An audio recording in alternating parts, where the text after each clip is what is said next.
What up, YouTube? It's your boy Energize_Takeout here. And in today's video, I'm going to be talking about my Fortnite settings. So the controls that I use, the settings that I have on, like, you know, all that Shazam and Shazazz, whatever you want to say, all that shit that I got going on. So yeah, I'll jump right into those settings right now. So starting off here, we have like my sensitivities, and yeah, that's pretty boring. I play a 0.75 and 0.65. So basically what that allows me to do is flick better and not get my aim messed up, basically.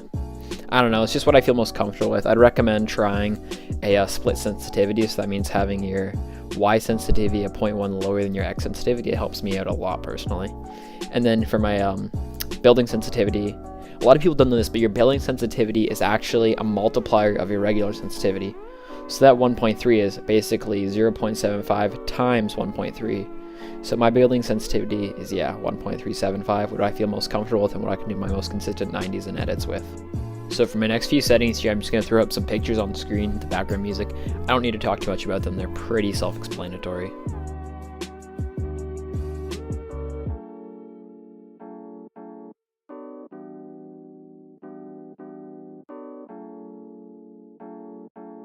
So I'm going to talk over my next few settings here. These are probably the most important settings to have, and that is your controller binds. And my controller binds are not crazy unique, but I think they are crazy good, so I'll show you guys those now. Quick little disclaimer, guys, these controller binds are for players who play claw or own a scuff controller or have paddles of any sort. So if you guys do want me to make a video on what I think are the best settings for players who don't play claw, vote in the poll in the top right hand corner of the screen now. So our first setting we have is our Deadzone. Our Deadzone was recently added for controller players, like I think just at the start of Season 8.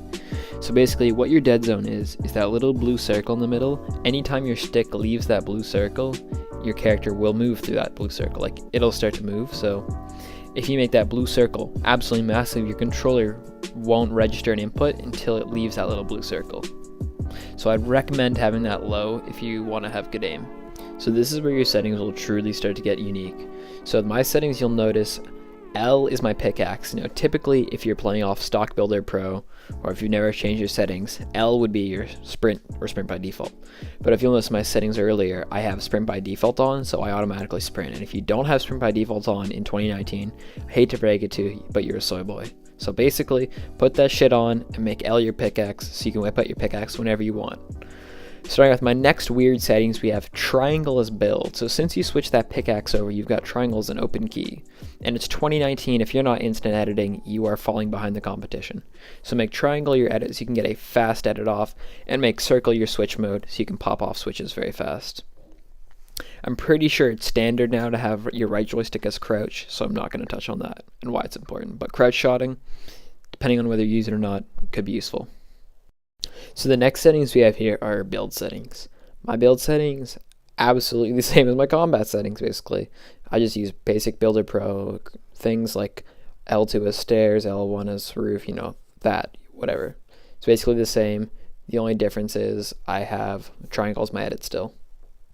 So just like all my other settings, my edit settings are basically the same as everything else. The only difference being I have triangle as confirm, which I would recommend making confirm whatever your edit key is to make it super easy. But square is my reset. If you are willing to switch to new settings, I would highly recommend making L2 your reset instead, but my muscle memory is just way too focused up on square. Now I'm going to leave some edit course gameplay in the background. This is a brand new edit course. I would highly recommend running this, and I'll leave the creator code in the bottom for you guys to try this edit course out yourselves.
Hope you guys all enjoyed that video. Please no bullying me. It was my first time running that edit course. If you guys don't believe that I'm actually a good editor, I will upload another video of me running the advanced version or medium version, whatever it is, with a probably a decent run on it. So yeah.